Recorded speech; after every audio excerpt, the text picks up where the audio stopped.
Hey friends, welcome to friends in pharma. जी हाँ, Ram Manohar Lohia institute जो कि लखनऊ में है, उसमें एक फार्मासिस्ट की वैकेंसी आई है। ये वैकेंसी परमानेंट रहने वाली है।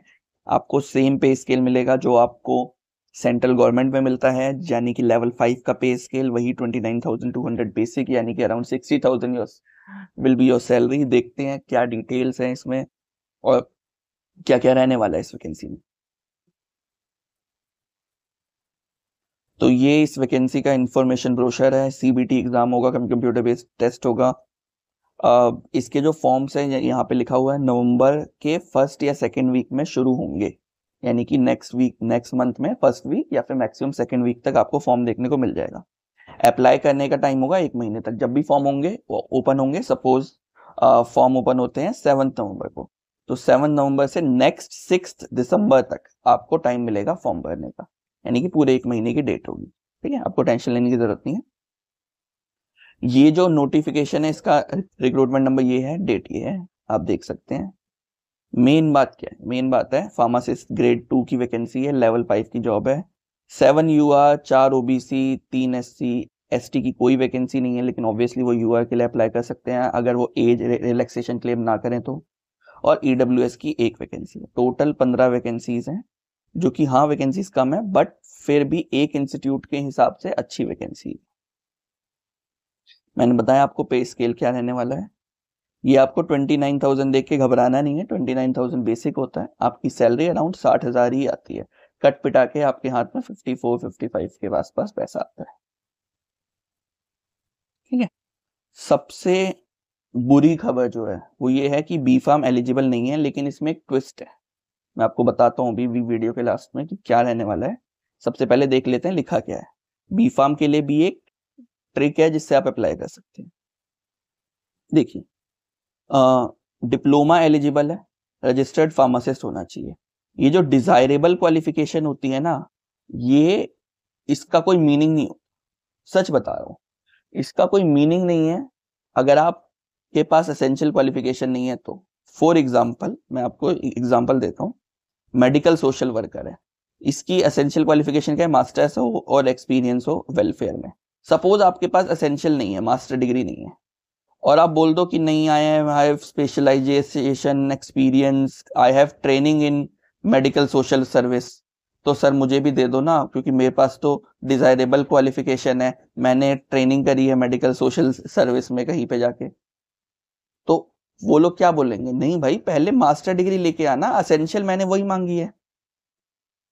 अब आपका क्वेश्चन ये होगा कि सर उसमें तो एक्सपीरियंस मांगा है, यहाँ पे तो क्वालिफिकेशन ही ऐसे डिजायरेबल में है, और बी फार्म भी तो फार्मासिस्ट के लिए एलिजिबल है, पीसीआई ने बोला है। हाँ बिल्कुल सही बात कह रहे हो आप, लेकिन उन्होंने क्या मांगा है नोटिफिकेशन में वो मैटर करता है, ना कि ये मैटर कर रहा है अभी कि पीसीआई ने क्या बोला है। उन्होंने मांगा है डिप्लोमा इन फार्मेसी हो, रजिस्टर्ड फार्मासिस्ट हो। ठीक है, ये दोनों आपके पास होने चाहिए तो ही आप अप्लाई कर सकते हो। बी फार्म के लिए भी ट्रिक है, बताता हूँ मैं वीडियो के लास्ट में। एज लिमिट वही 18 से 40 है। जाति प्रमाण पत्र, आप अगर यूपी के निवासी, यानी कि if you are resident, common resident of UP, then only you can apply for age relaxation on the basis of caste. ठीक है, आपको जाति प्रमाण पत्र यूपी का ही चाहिए, कास्ट सर्टिफिकेट यूपी का ही चाहिए। फीस कितनी है? 1180 रुपीज फीस है अगर आप अनरिजर्व के हैं। बाकी सारी फीस आप यहाँ पे देख सकते हैं। ये दोबारा वही लिखा हुआ है, age limit same. Backward classes के लिए जो यहाँ पे लिखा हुआ है, candidate belonging to other backward classes, SC ST, उसके लिए 5 साल का रिलैक्सेशन। एसटी की तो कोई सीट ही नहीं है अभी फार्मा में, बाकी में। ठीक है, यहाँ पे लिखा हुआ है हॉरिजॉन्टल और वर्टिकल दोनों रिजर्वेशन क्लेम करने के लिए आपको यूपी का डोमिसाइल चाहिए, यानी कि आप यूपी के नॉर्मल रेसिडेंट होने चाहिए for the last 3 years। Then only you can apply for domicile and then only you can apply for this post. अगर आप यूपी के रेसिडेंट हैं 3 साल तक और आपके पास अभी तक डोमिसाइल नहीं है, तो आप अप्लाई कर सकते हो, कोई दिक्कत नहीं आएगी, आपको मिल जाएगा डोमिसाइल। प्रोसीजर क्या रहने वाला है सिलेक्शन का प्रोसीजर ये रहने वाला है कि भाई एक स्क्रीनिंग टेस्ट होगा, एक मेंस होगा। जैसे प्री और मेंस होता है, तो इन्होंने ना, मैं बता रहा हूँ, इन्होंने बहुत मजाक बनाया है। इन लोगों को मुझे नहीं पता पेपर करवाना आता है कि नहीं आता, इन्होंने ऐसा मजाक बना दिया है कि भाई बोला है कि यहाँ पे देखो, ध्यान से देखो, कि the syllabus for both pre and mains exam will be same. भाई सिलेबस सेम है तो प्री और मेन करवाई क्यों रहे हो? मत करवाओ प्री और मेन, ठीक है भाई, एक ही दे दो पेपर।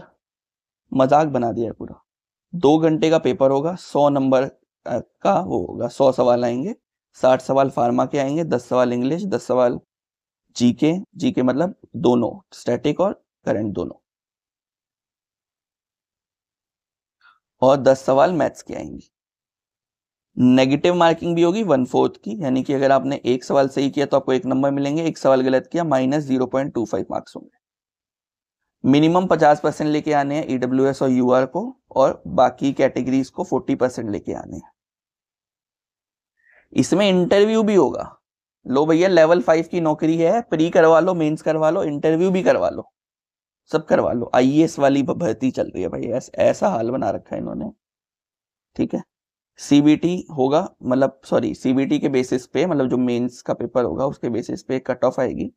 उसमें 1:5, यानी कि अगर एक सीट होगी तो 5 लोगों को बुलाया जाएगा इंटरव्यू के लिए, इसमें से 4 लोग रिजेक्ट होंगे और एक बंदे को सीट, ठीक है। मेरिट लिस्ट कैसे बनाई जाएगी? मेरिट लिस्ट बनाई जाएगी aggregate of mains and interview marks, यानी कि जो आपका प्री होगा उसके मार्क्स लास्ट में मेरिट लिस्ट में काउंट नहीं हो, सिर्फ आपके मेंस और इंटरव्यू के मार्क्स के बेसिस पे मेरिट लिस्ट बनाई जाएगी। ऐसा बर्बाद कर रखा है ना इन्होंने। चलो आगे देखते हैं। नहीं भाई, डिस्प्यूट लखनऊ जुरिस्डिक्शन में होंगे वगैरह वगैरह, वो सब बात की बात है। बी फार्म वाली बात जो मैं बता रहा था, देखो अब पीसीआई, अभी मैंने बोला कि पीसीआई का कोई मैटर नहीं है, लेकिन पीसीआई ने एक नोटिफिकेशन निकाला हुआ है जिसमें बी फार्म वाले भी एलिजिबल हैं। तो आपको क्या करना है, आपको सिंपली अप्लाई कर देना है। ये मैं नहीं बोल रहा हूँ, मतलब जरूरी नहीं कि ये जो ट्रिक है ये काम आ ही जाए। अगर मैं होता तो मैं क्या करता वो बता रहा हूँ आपको, मैं ये नहीं कह रहा हूँ कि आप अप्लाई करो, आपको पता है ये करना क्यों जरूरी है, ठीक है, समझ रहे हैं ना आप। तो अगर मैं होता तो मैं क्या करता, मेरे पास डिग्री होती तो मैं अप्लाई कर देता चुपचाप, ठीक है, और एग्जाम देता, अपना बेस्ट क्लियर करने की कोशिश करता। ऑब्वियसली या तो इंटरव्यू के टाइम पे ये धप्पा कर देते कि भैया नहीं, आपके पास तो है ही नहीं डिप्लोमा, आप तो निकलो बाहर, या फिर फाइनल रिजल्ट के टाइम पे, डीवी के टाइम पे करते। तो सबसे अच्छा तरीका है केस करना, क्योंकि according to rules B pharm वाला और डी फार्म वाला दोनों ही एलिजिबल है फार्मासिस्ट की पोस्ट के लिए, और ये फार्मासिस्ट की ही पोस्ट है, लेवल 5 की ही पोस्ट है जो नॉर्मल सेंट्रल गवर्नमेंट में होती है। तो हम एक एनालॉजी दिखा सकते हैं। एनालॉजी क्या होता है कि भाई हमने दिखा दिया कि सेंट्रल गवर्नमेंट में सेम पे स्केल पे बी फार्म डी फार्म दोनों एलिजिबल है, और यहाँ पे भी सेम पे स्केल पे बी फार्म डी फार्म दोनों एलिजिबल होने चाहिए। पहले तो ये शो कर दिया। दूसरा शो कर दिया कि भाई जो डिग्री है और जो बी फार्म है और डिप्लोमा है दोनों ही पीसीआई के हिसाब से मिनिमम क्वालिफिकेशन है to become pharmacist. Pharm D वाला भी बन सकता है, लेकिन ये लोग मानते नहीं, लेकिन फार्म डी वाले भी अप्लाई कर सकते हैं, केस करने वाली बात है। बी फार्म के लिए ज्यादा चांस क्यों है? क्योंकि इन्होंने डिजायरेबल क्वालिफिकेशन में बी फार्म मांगा हुआ है, तो ये बोल ही नहीं पाएंगे ये चीज आगे जाके कि नहीं हमें तो बी फार्म चाहिए ही नहीं है। आपको अगर बी फार्म चाहिए नहीं है तो आपने डिजायरेबल क्वालिफिकेशन में क्यों डाला है?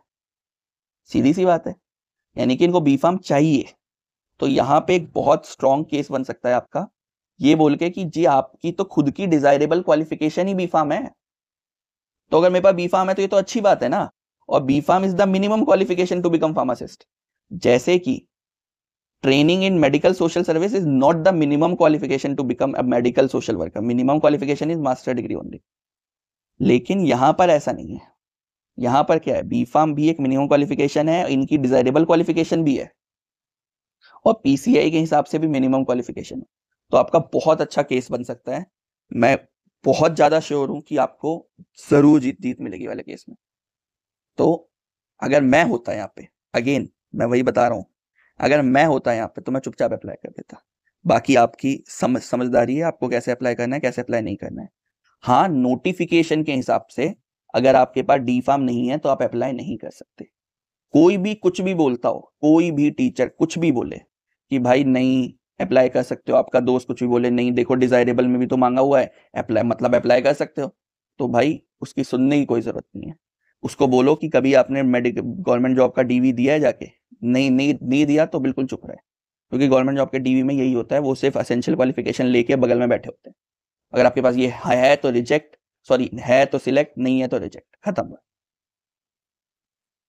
Thank you so much for watching this video. अगर आपको इस वीडियो से रिलेटेड कोई भी सवाल हो, अगेन मैं बता रहा हूँ, ये सवाल आप पूछेंगे, मैं कमेंट में भी सेम रिप्लाई करूंगा कि नहीं भाई बी फार्म वाला अप्लाई एलिजिबल नहीं है, लेकिन मेरे पास बी फार्म होती, मेरे पास है ही वैसे बी फार्म, मतलब मैं इस वैकेंसी के लिए अप्लाई कर रहा होता, तो मैं 100% इस वैकेंसी में अप्लाई करता, तो मैं 100% इस वैकेंसी में अप्लाई करता, चाहे कुछ भी हो जाए।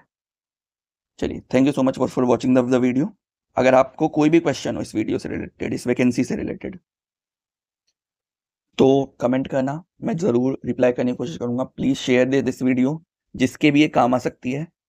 आप ये सोच के वीडियो शेयर नहीं करते कि यार मेरा कंपटीशन बढ़ जाएगा, लेकिन ऐसा होता नहीं है। कंपटीशन में लोग वो पहले से ही हैं जो अप्लाई तैयारी कर रहे हैं। जो लोग तैयारी कर रहे हैं उन तक ये वीडियो ज़रूर पहुंच जाएगी, चाहे मेरे थ्रू पहुंचे ना पहुंचे, कहीं ना कहीं से ज़रूर पहुंचे। किसी ना किसी की वीडियो, किसी ना किसी के लेक्चर, कोई वेबसाइट, कहीं ना कहीं से उन्हें पता चल ही जाएगा। तो आपको घबराने की ज़रूरत नहीं है कि आप अपने दोस्त को ना बताओ कि भाई नहीं नहीं ये वैकेंसी पता चल गई तो क्या होगा, ऐसा कुछ नहीं होता। जो तैयारी कर रहा है ना, वो वैकेंसी देख भी रहा है, वो क्लियर भी करेगा, सब कुछ करेगा। बस ना बताने से होगा कि आपकी दोस्ती खराब हो रही है। तो ऐसा नहीं करना है। प्लीज शेयर द वीडियो जिसको भी जरूरत हो इस वैकेंसी की। Thank you so much.